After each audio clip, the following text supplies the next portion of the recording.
Hiya! Welcome to this, my 86th episode of VideoFuzzy. I'm your host, Terry J. Aman, sifting my basket of media memories, and in this installment, titled Everything Comes Down to Scrubs, I talk about the musical episode of that show with comments on the pilot episodes of Dirt and Star Trek Enterprise, and, oh wow, so many movies. Welcome to the show. He doesn't have it on video, does he? We'll find out together on VideoFuzzy.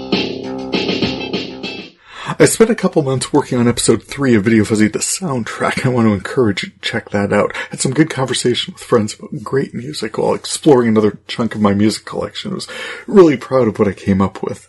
As was likely predictable, it has slowed progress on my cataloging efforts somewhat, but Quad Erat Demonstratum has no way halted it, so let's dig into discs 1401 through 1425, starting with... And now, VideoFuzzy presents Fuzzy Feature. Yeah, back in October of 2019, 30 episodes in my rear view now, I talked about an 8th season episode of Psych called Remake, aka Cloudy with a Chance of Improvement. Psych's second run at their season 1 episode, Cloudy with a Chance of Murder. I've kept a promise from that time. Next episode was Remake, aka Cloudy with a Chance of Improvement, which I'll have to see the original to comment on, so I'll circle back for this one when it turns up, but tucked away in the back of my mind to revisit both episodes once the original turned up in my collection. Well, it has and it hasn't. The first part of that episode turned up on disc 1401, and I was overjoyed. I dug through my current collection where I'd saved the remake of disc X287 and had it ready to refresh my memory, and I started looking up trivia for my cross-connections entry. And as I continued my cataloging, I noticed a trend of discs cutting off mid-episode and not resolving at any point. What I suspect must have happened was I continued recording several shows to new dedicated VHS cassettes and dove back into digitizing my archives because I was finding so many series entries in this set, all of which I'll talk about, but as you've likely figured out by now, my initial plans for a Fuzzy feature have fallen through, at least until the back half of that first season Psych episode, Cloudy with a Chance of Murder, turns up. Heck, even entries I just knew would be great candidates for Fuzzy features once they turned up, just not speaking to me, but I'll get after those in my discussion later. For now, I did turn up one entry that feels worth the effort, and we'll find out together if that's the case. On disc 1413, I run into my musical episode of Scrubs. Carl is taking maternity leave with Turk, and JD's in the park talking about his roommate status with Elliot when a beautiful young woman collapses nearby. They rush to her side, and as she comes to, they discover that she is experiencing them as a musical. I can't do this all on my own. Oh, I know I'm no Superman. My musical episode of Scrubs aired in January of 2007. 4 years later, Grey's Anatomy aired a musical episode, Song Beneath Song, and the comparisons were immediate. I was a much bigger fan of Grey's still, so I argued that Callie's experience of her staff and surrounds as an all-singing, all-dancing musical extravaganza was the better episode. Detractors argued that the storylines were far too similar, that Grey's should have based the musical experience on something other than neurotrauma, to which I argued that Grey's used really cool songs for her to hear, earning the response that at least Scrubs had original content. I fired back that there was an entire song about poo, so Grey's wins. That was the best one, they fired back, and this was never truly resolved.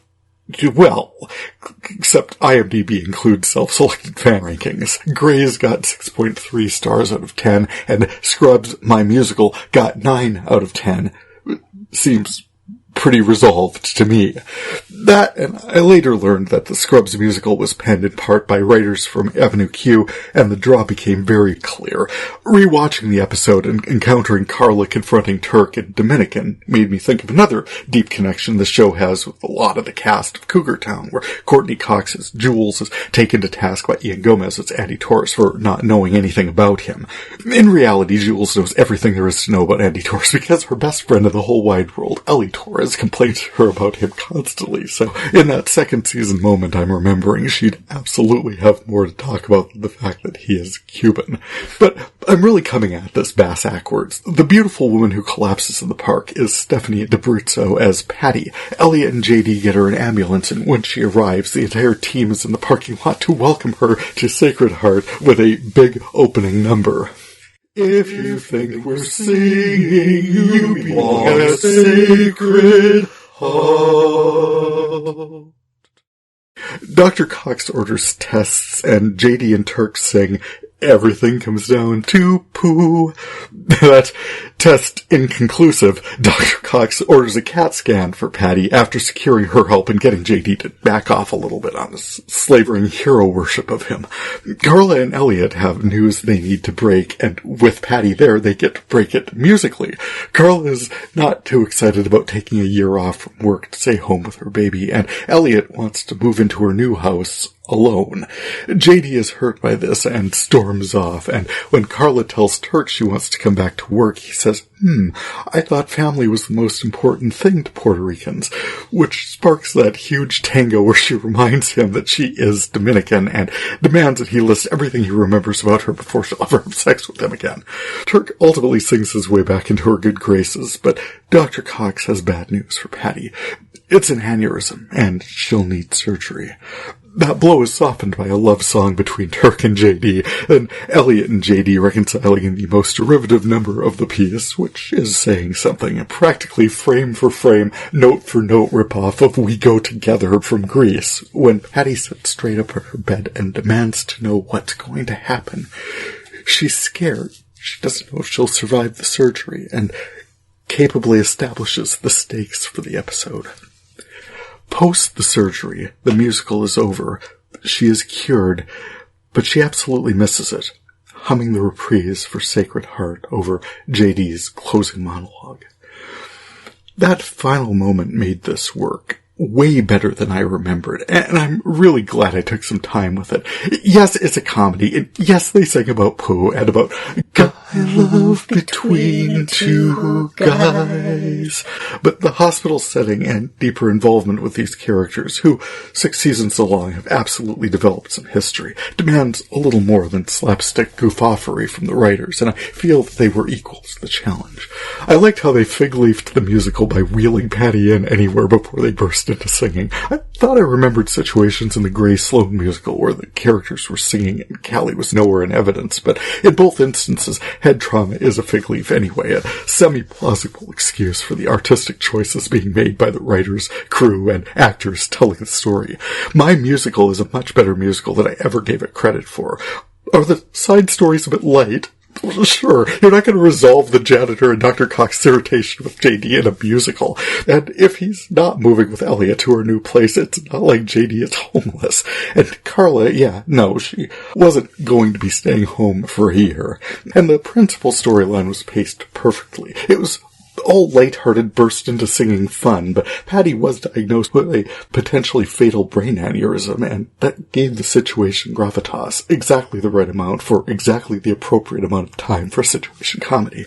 Whereas I'm not remembering the Grey's musical as being especially light or fun. Most of the situations where that would have been appropriate happened far from the brain trauma. I know there almost certainly were some, but I'm remembering mostly Grey's more serious music pulled in, along with the completely off-the-rails placement of how we operate. I'm sure I'll get to focus on that one as well one of these days. So I was very happy to encounter this deceptively silly, fluffy entry in the Scrubs era, and was happy to be, upon reflection, completely wrong about it. Well done, everyone. Cross Connection.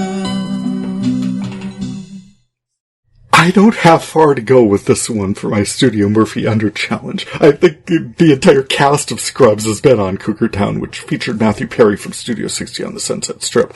Also, Judy Ray as Nurse Carla, along with her excellent turn as Quiet Anne in Claus, was in One Day at a Time with Christina Machado of 6 Feet Under. And to focus on the focus for a moment, we had Stephanie D'Abruzzo as Patty, who also appeared in Julie's Green Room with Alec Baldwin, who was in Ryan Murphy production Nip Tuck. Other people I found places include Stephen Fry in a second season episode of Bones. I found Jane Lynch in a second season Criminal Minds. Ruth Williamson of Nip Tuck in a third season episode of Medium. And Ricardo Tavira in a fifth season episode of Monk. And from my current collection, I found Alan Tudyk in a third season episode of Kung Fu on the CW. More on that later. Plus, since I mentioned it, I had Michael Weston in the first and eighth seasons of Psych, which may be of greater interest down the road a ways. Diving into my classic collection. Getting into my classic collection of VHS to DVD transfers for this one, discs 1401 to 1425, I was cataloging with the idea that my feature would be on that Psych episode. So I wasn't taking a whole lot of notes along the way. Psych, that'll learn me. But even if this set made for a somewhat bland set feature, there were a few highlights. I'll explain. First, I was sure when this episode turned up it would be an obvious lead. The pilot episode of Dirt with Courtney Cox and Ian Hart as ruthless tabloid editor Lucy Spiller and her neurodivergent paparazzo Don Conkey was a natural fit among FX dramas. It had sex, drugs, scandal, glamour. It had Stormy Daniels as a sex worker named Stormy who had a tryst with a powerful sports figure and made sure that Don with his long lens could get all of the best angles. I guess what's throwing me about that storyline now is the world of the show she was party to the setup. Her partner, a hapless dupe, compromised after the fact, and somehow not complicit through the transfer of hush money through a fixer. Honestly, I don't know what I'm talking about, but the bloom is a little off this rose. The pilot episode of Dirt had turned up a couple years ago even. The cross-connections with current events would be delicious. As it is, Stormy's rocking this role, and I was happy to refresh my own memory about this show's premiere and our introduction to these characters, but I wasn't moved to lead with it anymore. Honestly, I just wish the current storyline would just resolve already. Moving on, it's been a long road getting from there to here. It's been a long time, but my time is finally near. I will see my dream come alive at last. I will touch the sky, and they're not gonna hold me down no more. No, they're not gonna change my mind. As opening sequences go, I thought the coolest thing about Star Trek Enterprise was not the theme song. Oh, hell no, but I loved the progression of conveyance. Enterprise on seagoing vessels, and then images developing math, science, rocketry, up to the shuttle called Enterprise, the International Space Station, the Mars rover, continued the progression as the lead up to the first Starship. Enterprise was just current history from the perspective of the show. It was set sometime after the Vulcans made first contact, post Zefram Cochrane's first faster-than-light flight in 2063. Ooh, not long now. Nearly a century later, in 2151, humanity is chafing under the restrictions imposed by these allies, and a Klingon recovered post-dust-up on a farm lot becomes a precipitating incident for humans to stretch their wings and try returning him to Kronos, with Scott Bakula as Captain Archer as the helm of the newly commissioned starship Enterprise. The Vulcans aren't convinced, but send an officer along with largely Terran crew to keep an eye on them. Jolene Blaylock is Commander T'Pol. They're joined by John Billingsley as the delightful Dr. Phlox, Connor Trenier as Trip Tucker, and Linda Park as translator Hoshi Sato, who now would likely be played by Alexa. The opening episodes lay a framework for what is now a very familiar story, though promotion must have been rough. The thing premiered 2 weeks after 9/11, and by episode 5 we were already into the "what if good old Southern boy Commander Trip got pregnant with a space baby" style storylines, and T'Pol has a line by the end that Trip was officially the first male human to get pregnant. Oh, it is all jokes and gendy-bendy, but trans people and gender-affirming surgery was a thing even then, and certainly by 2051 we've gotten over it. Yes? One can but hope, I suppose. For sure, Trip is as cis-het mask as they can write him, so that fish was definitely out of water. Star Trek Enterprise ran for 4 seasons. I'm not sure why my attention drifted, but drift it did. Also of mild interest was Desperate Housewives episode of Bones, 5th season, Beautiful Day in the Neighborhood, where somehow the FBI was called in to investigate charred remains in a barbecue pit. And a bunch of 3rd season Battlestar Galacticas, 2nd season Sons of Anarchy, 1st season Drop Dead Divas, and 3rd season Robin Hoods turn up. They're absolutely of interest. The Sons entries tracked the rape of Jenna by white power thugs and everything she did to keep that incident from destroying the motorcycle club. Certainly worthy of a feature, but not a storyline I feel like exploring just at the moment. Oh, but this was kind of neat. I had most of episode number 10 of The Prisoner from 1967 from when it was rebroadcast on IFC. Certainly enough to comment. It was an interesting exploration of the power dynamic. Number 6, a former British spy, finds himself dropped into. An assassination plot develops in the little village he's trapped in against the leader, number 2. And as he tries to pass along this intelligence, he learns it's not the first time he has done so. Trippy. I'll keep my eyes open. If I encounter any more of these, they're definitely worth a closer look. Checking out my current collection. Heading into my direct-to-digital collection for this one, I know I'm running a bit behind here, but I'm not sure adding Alan Tudyk and dropping Nikki in jail makes the CW's Kung Fu any more watchable. The big bad in this season is a private security firm trying to take over all the jails in the country and arresting people on suspicion of crimes they've not yet committed. Delicious as is the contempt with which Tudyk's architect character is able to flavor the words civil liberties, the story is grown beyond the scope of Nikki, the big bad slayer's abilities to address this particular big bad. Her father's campaign will be outspent. Nikki's vigilante activities do make his railing against private response to crime hypocritical, and the fact that his opponent came right out and said he's running because the firm is blackmailing him makes the whole thing way too puppet mastery. What about all the other council members who aren't being blackmailed who also passed the initiative? The show swings wide, but I think it's forgotten what it's actually doing. Comes right out and says so. Nikki can't even believe in her own instincts anymore. She's actively seeking out violent solutions, and when she realizes this, her second-guessing herself gets her into trouble.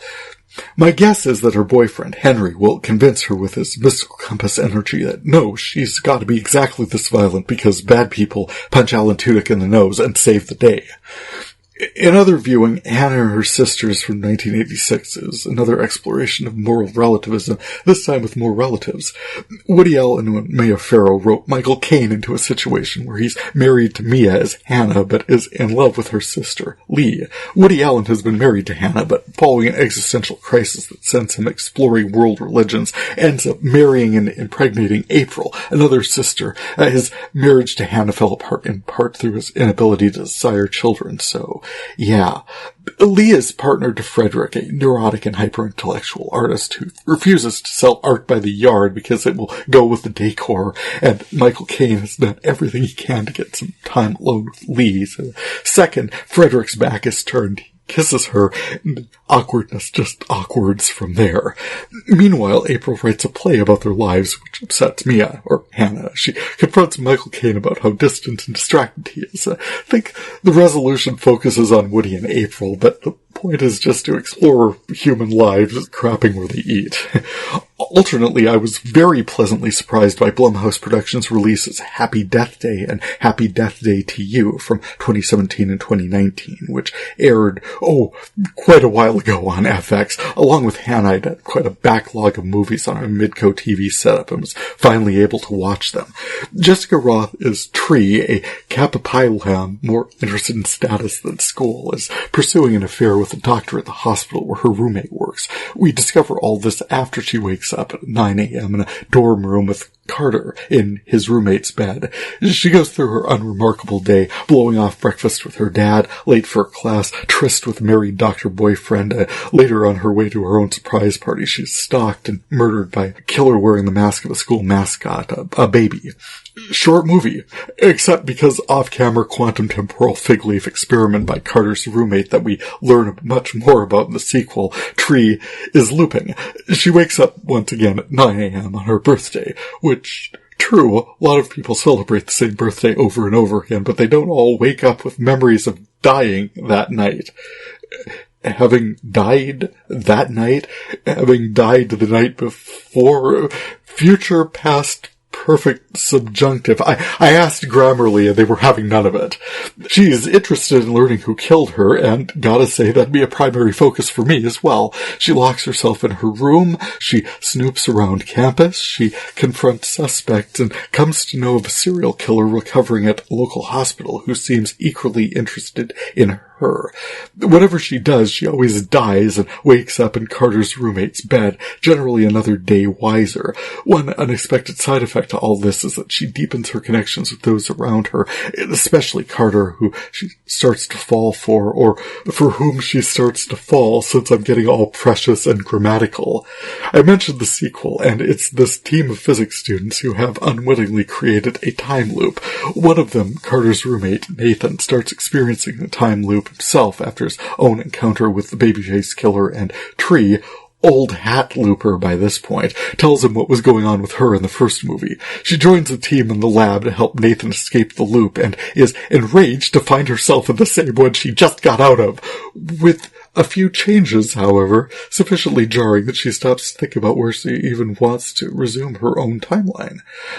The writing is fun, and the comic beats are perfect. The fact that she loops loosens the stakes for dying somewhat, but once that tension has subsided, it's been replaced by the so many different and inventive ways she dies. The sequel was easily as much fun as the original. The science makes no sense, and there's no reason whatsoever to care.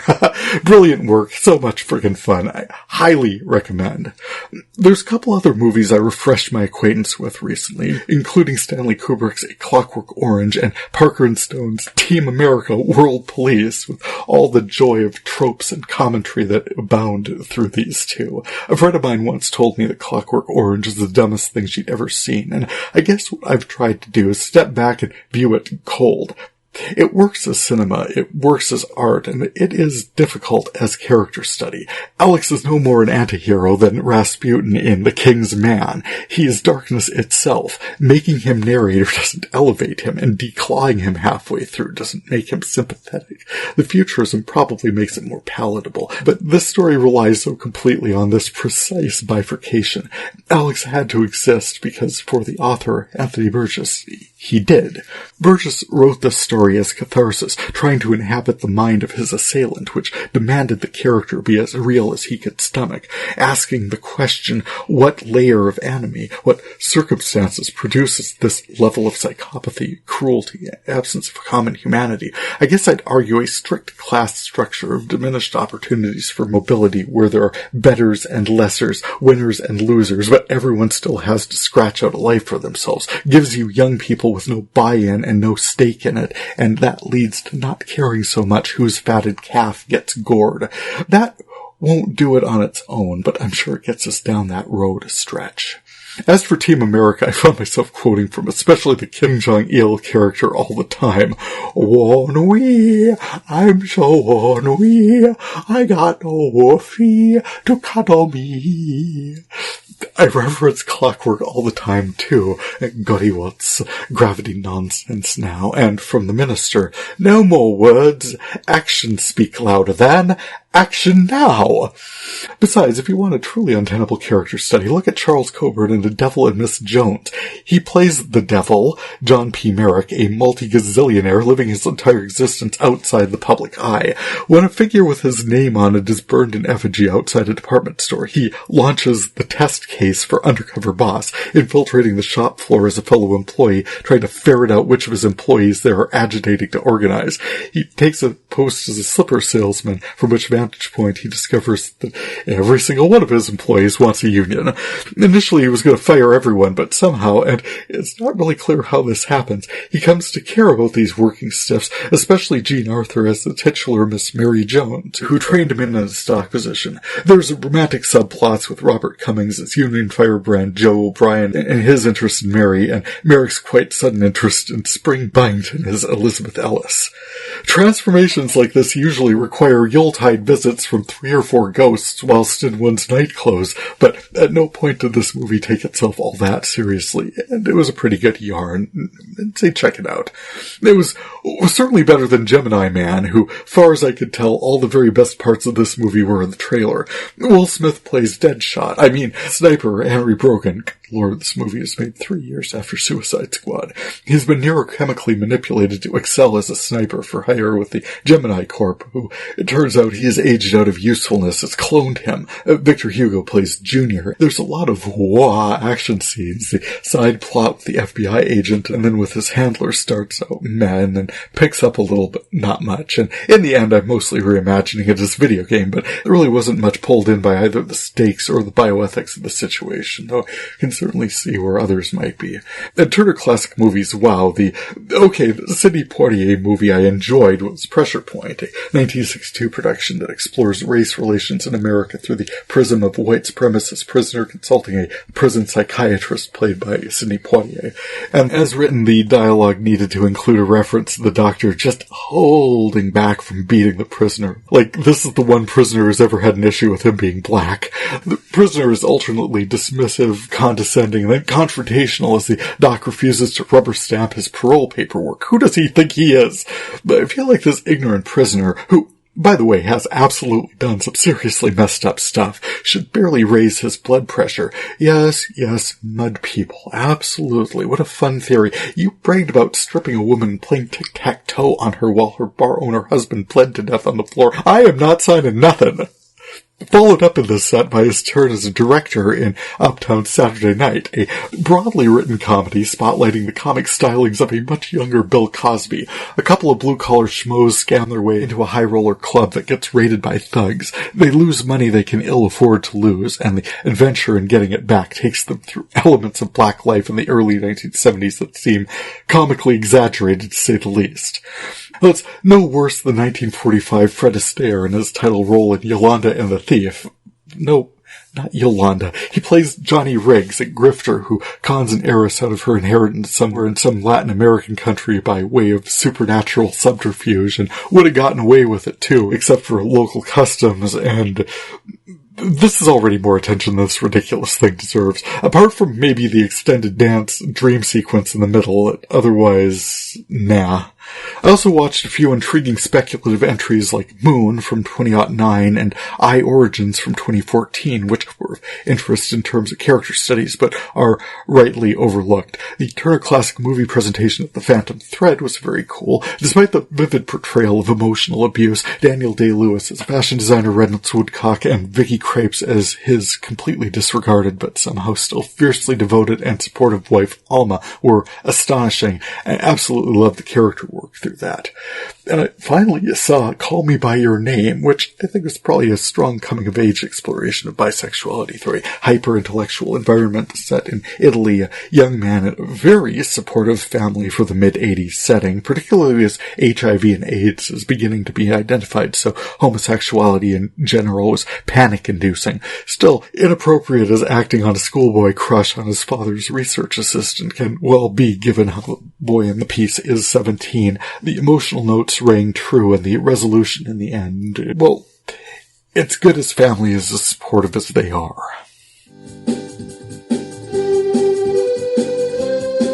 What I've been watching. Ralph stood me to Puss in Boots, The Last Wish, which was a solidly written jaunt opening on a boisterous party celebrating Antonio Banderas' Puss in Boots. It gets dark instantly as the title kitty stares down his mortality in the form of a wolf.